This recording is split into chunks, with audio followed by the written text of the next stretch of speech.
దేవుడు వల్ల మీ అందరికీ వందనాలు. మా పాస్టర్ గారు, పాస్టమ్మ గారు బాగా మా గురించి ప్రార్థన చేస్తూ ఉంటారు. ఏది కొంచెం బాధ అయినా కూడా బాగా ప్రార్థన చేస్తారు. వాళ్ళ ప్రార్థన వల్ల మాకు చాలా మేలు జరిగినాయి. మాకు ఆరోగ్యం కూడా బాగుంటుంది. ప్రతిసారి నా ఆరోగ్యం గురించి ప్రార్థన చేస్తూ ఉంటారు. నాకు ఒకరోజు బాగుంటే ఒకరోజు బాగోదు.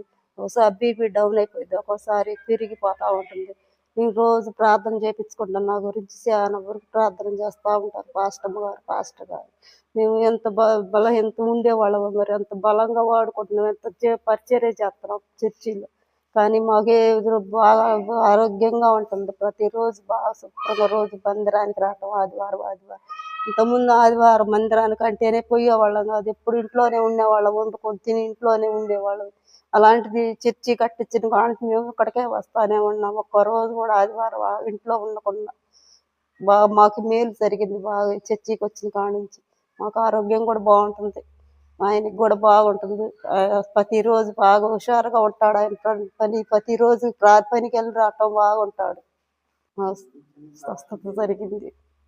ఈ చిన్న సాక్షి దేవుడు దీవించిన కాక మాలాగని ఇలాగని అందరూ జీవించి ఆడాలని కోరుకుంటున్నాను.